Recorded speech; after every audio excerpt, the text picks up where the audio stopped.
নমস্কার, ট্রাভেল লাভার ব্লগসে সকলকে স্বাগত জানাই।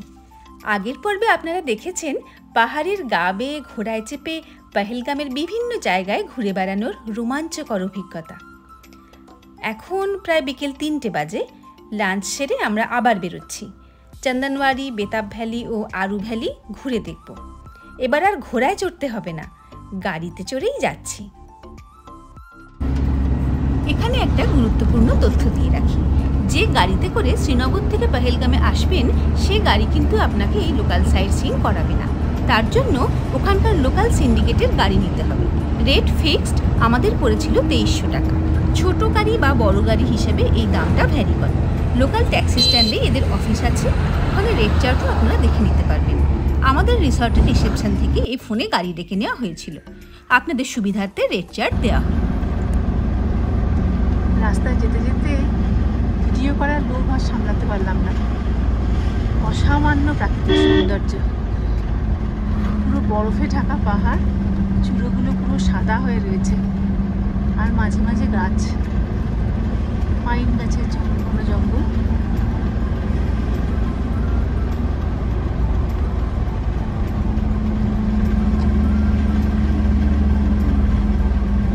প্রচুর বরফ পড়েছে।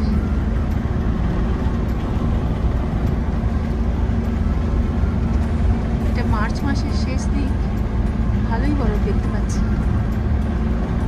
নিচেও প্রচুর বরফ গাছের তলায়।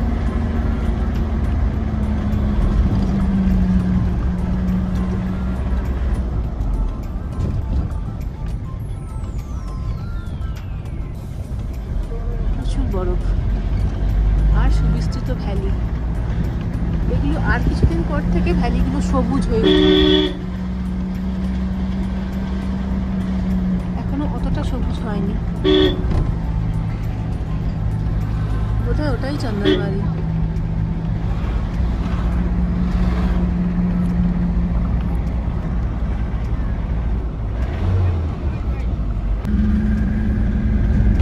চন্দনওয়ারি যাওয়ার রাস্তা শুধু বরফ আর বরফ।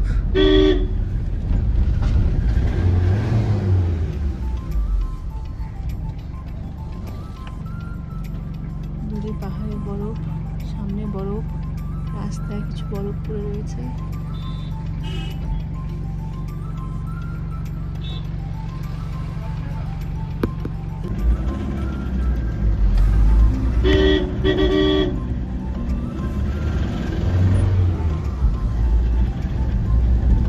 বরফের চাদর পড়ে আছে চতুর্দিকে, আর মাঝ দিয়ে নদী বয়ে যাচ্ছে।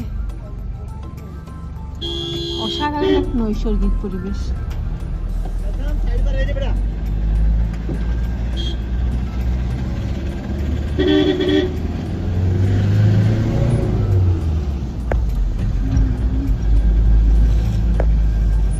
এখন কাশ্মীরে আসার পিক সিজন, এই জন্য এইসব ফেমাস ট্যুরিস্ট স্পটগুলোতে গাড়ির খুব ভিড়, তাই জ্যাম লেগেই রয়েছিল। রাস্তাতেই অনেকটা সময় কেটে গেল।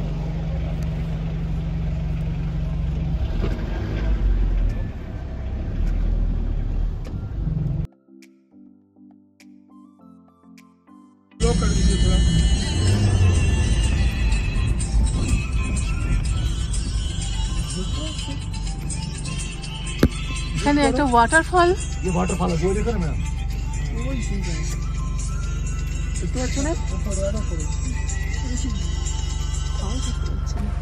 ওই যে, হ্যাঁ দেখতে পেয়েছি। ওই যে ওয়াটারফলটা পুরো জমে আছে, বরফে পুরো জমে গেছে। কতটা জুম করে বোঝাতে পারছি জানি না, পুরো জমে আছে চতুর্দিকে। এত বরফ আমরা আশাও করিনি, এত বরফ দেখতে পাবো চন্দনওয়ারি যাওয়ার রাস্তা। আচ্ছা, নিচে কিন্তু অনেকটা নিচে, মানে অন্তত 4.5-5 কিলোমিটার আগে এরকম বরফ যাওয়ার রাস্তাতেই অনেকে ভুল করে ওটাকেই চন্দনওয়ারি সাইট সিইং ভেবে ওখানে এনজয় করছেন অনেকে, কিন্তু ওটা আসল চন্দনওয়ারি নয়। আমাদের ড্রাইভার সাহেব বললেন যে আরও বেশ কিছুটা যেতে হবে, 4-5 কিলোমিটার আরও দূরে, আরও উপরে আমরা উঠছি, সেটাই আসল চন্দনওয়ারি স্পট। প্রচণ্ড বরফ, প্রচুর বরফ পড়েছে।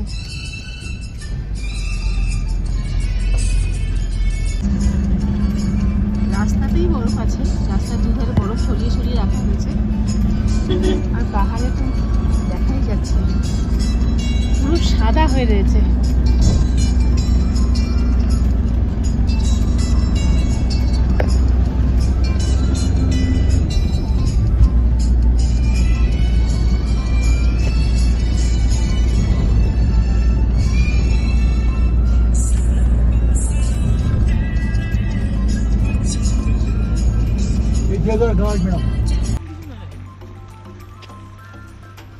আমরা এসে গেছি এখানে অমরনাথ যাত্রার এটাই চেকপোস্ট। এখান থেকে যাত্রা শুরু হয় ঘোড়ায় করে। এখন যাত্রা বন্ধ আছে।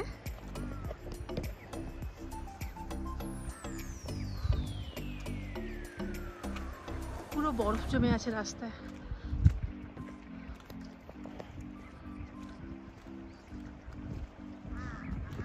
এখান থেকে চন্দনওয়ারি আরো 1 কিলোমিটার যেতে হবে। আমাদের ড্রাইভার সাহেব নামিয়ে দিলেন।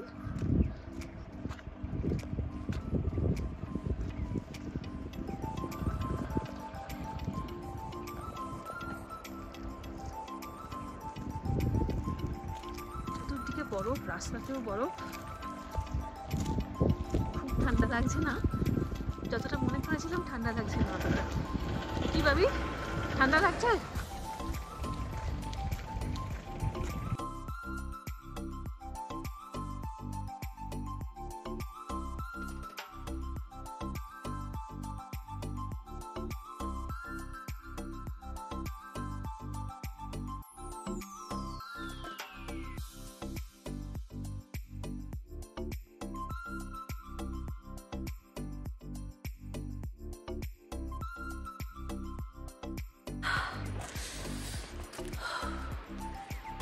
শেষ পর্যন্ত এসে পৌঁছালাম।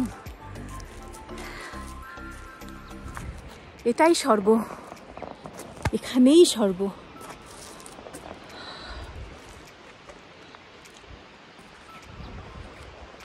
দারুণ লাগছে, শুধু বরফ দেখুন, বরফ।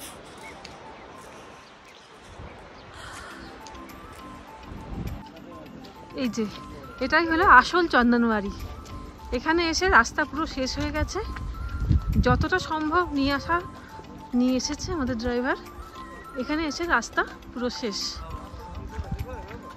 চতুর্দিকে দোকান আছে কিছু, যেগুলো ওই অমরনাথ যাত্রার সময় চালু থাকে জুন জুলাই মাসে, কিন্তু তারপর ওই 2 মাস পর থেকে আবার বন্ধ হয়ে যায়, বরফ পড়ে যায়। এখন যেমন দেখুন সমস্ত বরফ করে দোকান বন্ধ। দোকানের অর্ধেক হাইট পর্যন্ত বরফ ভর্তি হয়ে রয়েছে।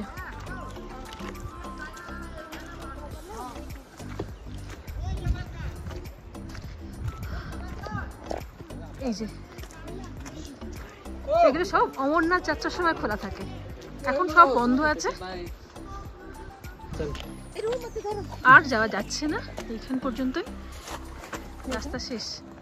পুরো বরফের চাদরে ঢাকা রয়েছে বাকিটা। বাবি একটু এগোবার চেষ্টা করছে, দেখা যাক কতটা এগোতে পারি। খুব স্লিপ করছে, কিন্তু স্লিপারই আছে। দেখা যাক এই বরফে হেঁটে আমরা কতটা এগোতে পারি। অসম্ভব সুন্দর একটা অভিজ্ঞতা, স্বর্গীয় অনুভূতি যাকে বলে। এই যে বরফ, সমস্ত ঢাকা দোকান। চন্দনওয়ারি বেস ক্যাম্প এটা। কেমন লাগছে? দারুণ দারুণ। রাস্তা শেষ। এখান থেকে ঘোড়ায় করে এবার চন্দনওয়ারি যাওয়া।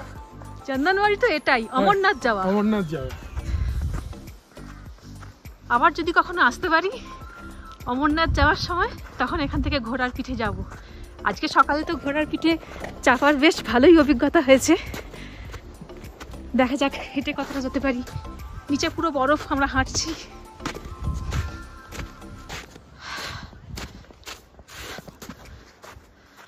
দারুণ। কাশ্মীরে আসলে এখানে আসতেই হবে।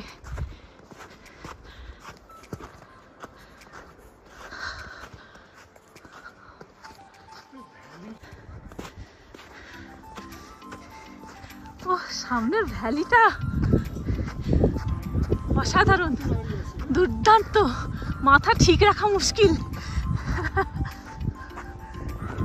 চতুর্দিকে শুধু বরফ।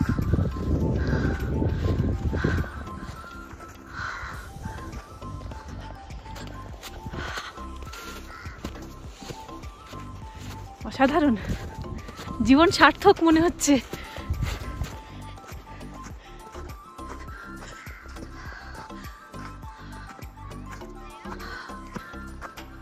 দেখি হেঁটে আমরা কত দূর যেতে পারি। বাপি কোথায় উঠছে আবার, পা ঢুকে যাচ্ছে উঠতে গিয়ে। এই যে গর্ত হয়ে যাচ্ছে, লুজ বরফ ওগুলো, তার মানে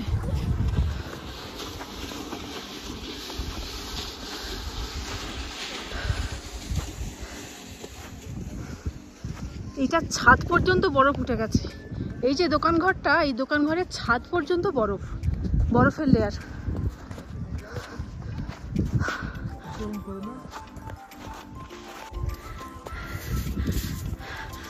আমরা এখন একটু বরফ দিয়ে মজা করছি। ও ভাবি, গায়ে বরফ ছুড়িস না।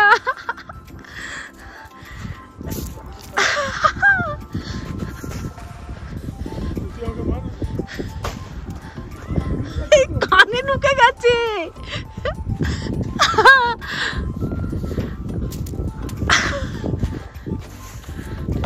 এই দেখো দেখো দেখো, পকেটে ঢুকে গেছে।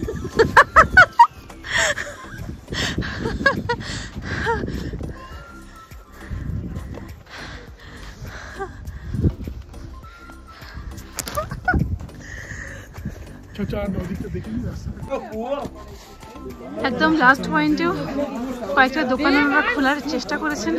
একটু ম্যাগি, কফি, চা এই সমস্ত পাওয়া যাচ্ছে। এই দুটো মাত্র দোকান খোলা আছে।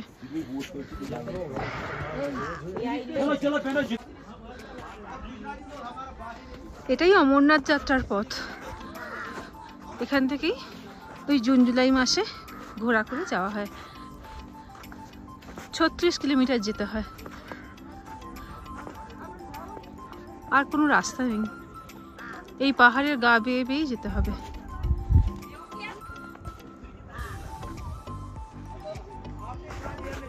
পড়ে যাচ্ছি, স্লিপ করছে ভীষণ, পা ঢুকে যাচ্ছে বরফের মধ্যে। আস্তে আস্তে এসো।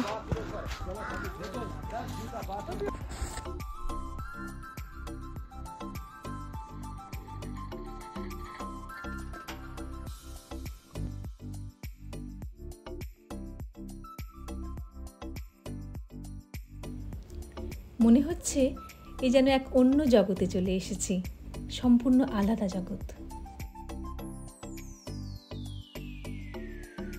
বাবু আস্তে আস্তে যা।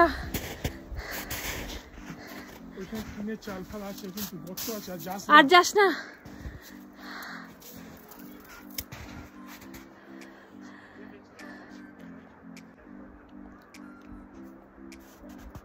ব্যাস, এবার চলে এসো।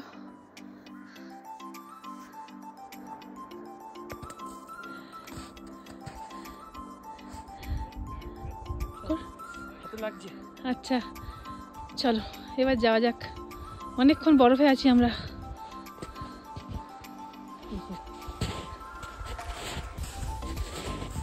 এই যে দোকান ঘর, এটা এই ছাদের ওপরে বরফ হয়ে গেছে, পুরো বরফ পড়ে গেছে। পা ঢুকে যাচ্ছে যেতে গেলে। আবার কি করছিস?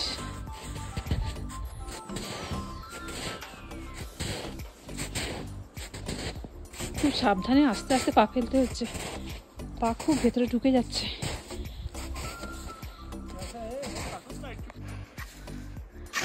দোকানের সামনে কিছুটা জায়গা এরা পরিষ্কার করছে বরফটা, নাহলে দোকানে যাওয়াই যাবে না। এদের যেটুকু খোলার চেষ্টা করছে, নিজেদেরকে এইভাবে কষ্ট করে বরফ সরাতে হচ্ছে। এই কাশ্মীরি লোকেদের জনজীবন। এখানকার মানুষ কিন্তু খুব ভালো, এখানকার মানুষ কিন্তু খুব ভালো মানুষ। সবাই কাশ্মীরে আসুন, খুব হেল্পফুল, সবাই ভীষণ ভালো। Thank you. Thank you. Okay.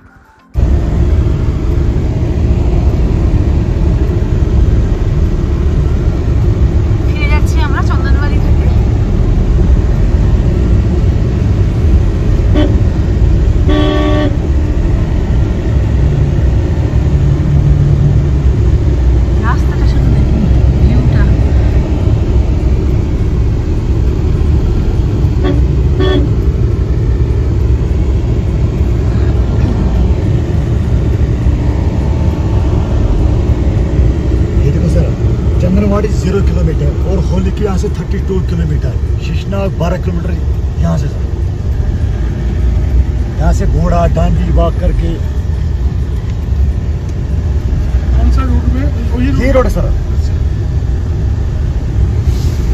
আমাদের ড্রাইভার সাহেব বলছেন যে এখান থেকে ঘোড়া ডান্ডি করে যাওয়া যেতে পারে অমরনাথের দিকে।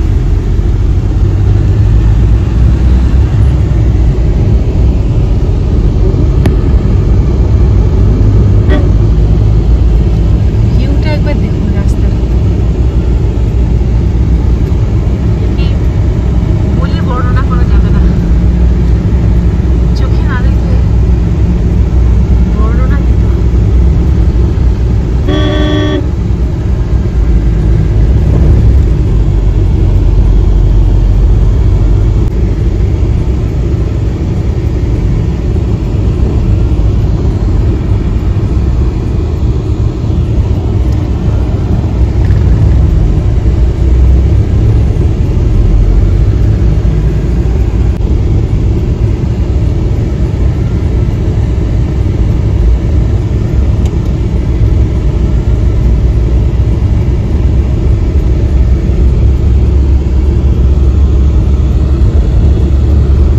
সুইজারল্যান্ডের সঙ্গে কোনো তুলনায় যাব না। কাশ্মীর কাশ্মীরি, কাশ্মীরের তুলনা কাশ্মীর।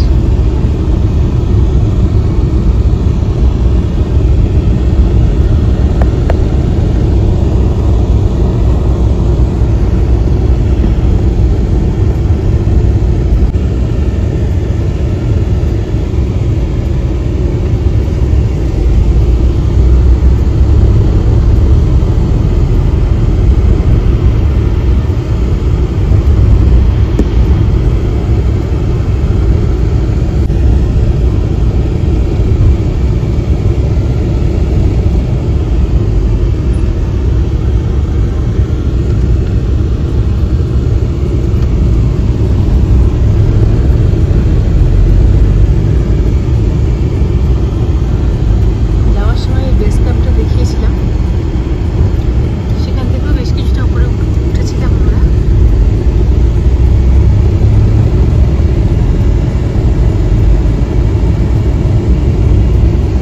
বিশাল বড়, বিশাল।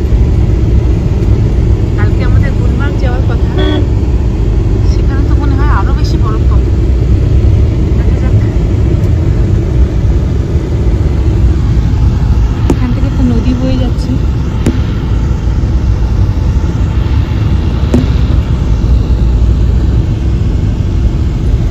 রাস্তায় বড় উঁচু হয়ে রয়েছে, তাই নিচটা দেখা যাচ্ছে না।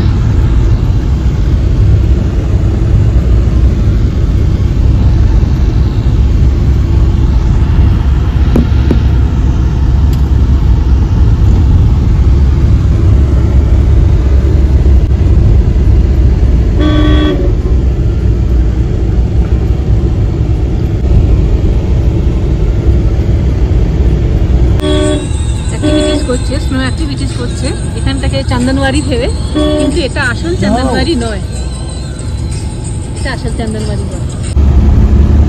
এদিককার শেষ গ্রাম এটা, নাম হলো ফ্রিসল্যান্ড।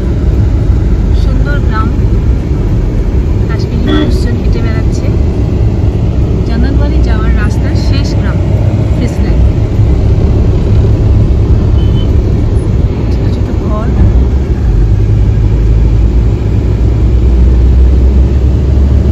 এখানে কিছু বড় দেখতে পাওয়া যাচ্ছে। পর্যটনই এখানকার মানুষদের পেশা, মূল পেশা। পর্যটনের পাশাপাশি এখানকার মানুষদের অন্যতম পেশা হলো বিভিন্ন প্রকার বাদাম ও আপেলের চাষ আর তার ব্যবসা।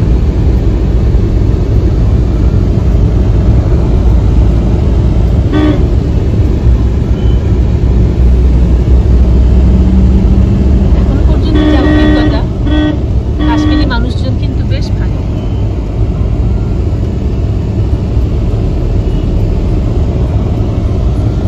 अच्छा है सर, ये एकदम सब लेना सर, अखरोट गाछ। व्हाइट व्हाइट लेना सर।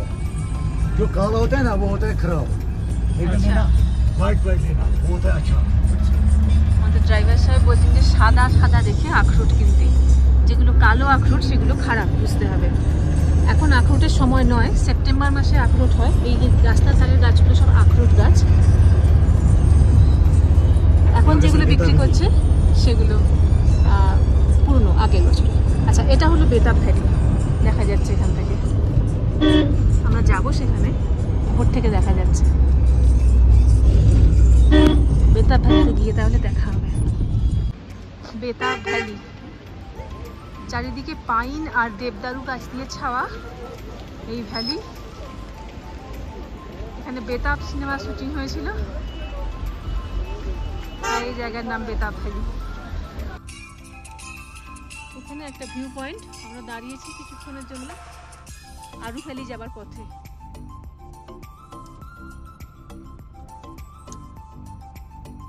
মাঝে লিডার নদী বয়ে যাচ্ছে আর দুদিকে পাহাড় উঠে গেছে। কি সুন্দর দৃশ্য।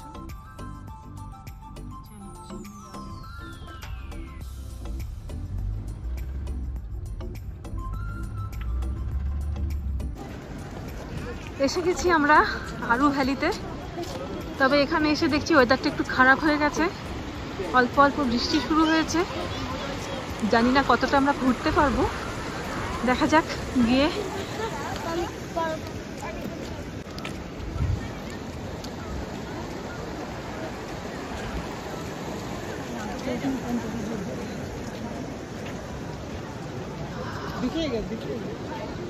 তবে চন্দনবাড়িতে যে সৌন্দর্য দেখেছি, মন ভরে গেছে। চন্দনবাড়িতে সবাই যাবেন, must visit place.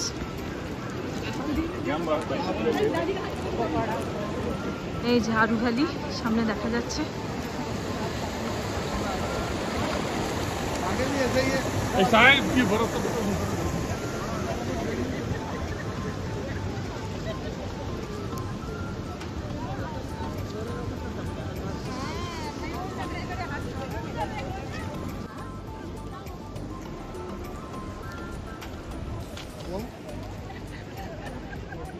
Cinematic view.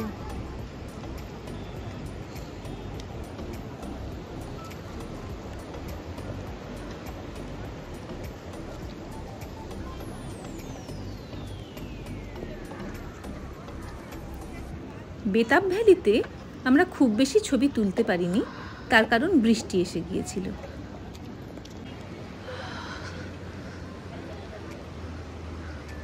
এটাই শুটিং স্পট আরু ভ্যালির।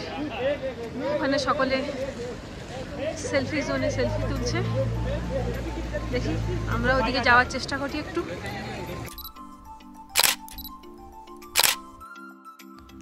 আজ তাহলে এই পর্যন্তই। পরবর্তী পর্বে আপনাদের নিয়ে যাব গুলমার্গ, সেখানে গন্ডোলা রাইড করবেন আমাদের সাথে। আজকের ভিডিও কেমন লাগলো অবশ্যই কমেন্ট করে জানান। ভালো লাগলে লাইক, শেয়ার অ্যান্ড সাবস্ক্রাইব করে দেবেন, আর পাশে থাকা বেল আইকনটা ক্লিক করে দেবেন। সঙ্গে থাকুন, দেখতে থাকুন ট্রাভেল লাভার ব্লগস।